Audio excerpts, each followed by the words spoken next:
into her most passionate interest. Real life enthralled Ellen, as long as it did not include her. The rare occasions she needed to be seen exhausted her. It was just too much effort, and opened the door to participation, the prospect of which horrified her more than running out of snack food or, unthinkably, bacon. By 24, Ellen had perfected her own invisibility to the degree that even her cat, Mouse, seemed only vaguely aware of her. Ellen and Mouse shared the one-room apartment and a love of caloric excess, especially bacon, but not much else. The front door of that narrow studio apartment opened onto the main room. A dozen steps brought her to the kitchenette, which ended in a back door featuring a small window. Gazing through a triple layer of small grimed screen, dirty glass slats, and wrought iron security bars, Ellen could see into a tiny courtyard smothered in gravel the color of bleached tombstones. It was a desolate spot.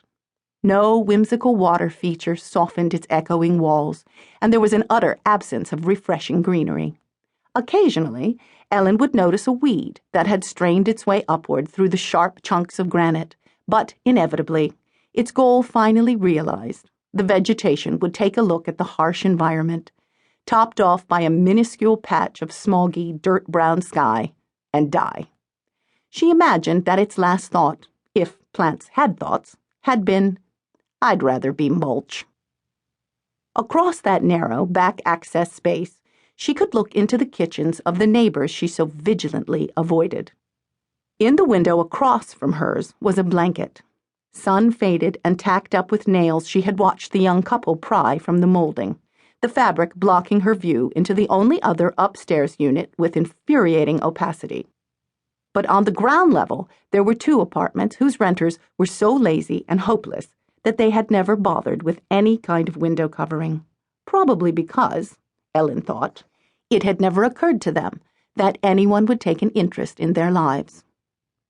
Because their lives weren't interesting, except, of course, to Ellen, who found constant fascination in how the occupants, whom she thought of as her pets, spent their hours.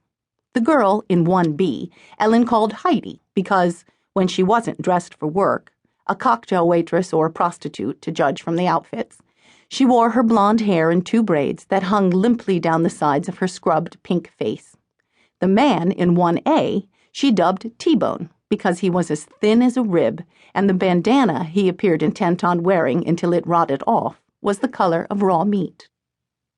A few months earlier, Heidi's midsection had started to swell.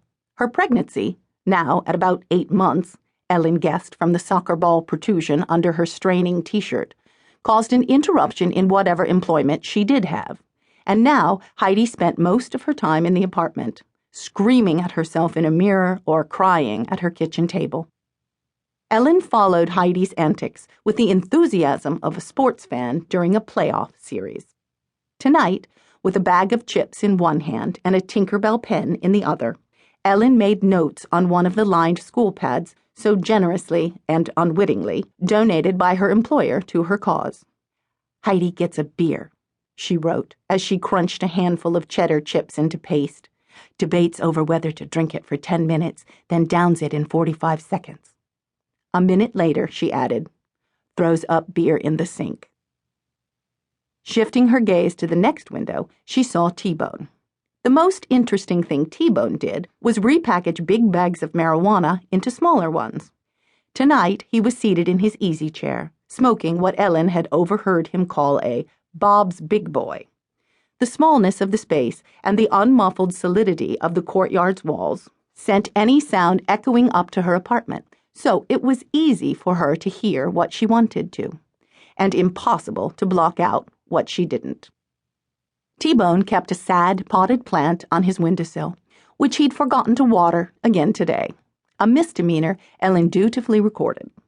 She had quite a collection of these notebooks, carefully labeled with the corresponding dates, and glancing at the shelf where she kept them, she felt a sense of accomplishment. Slow night, Ellen thought, as she closed her notebook, stuffing it into a large canvas sack.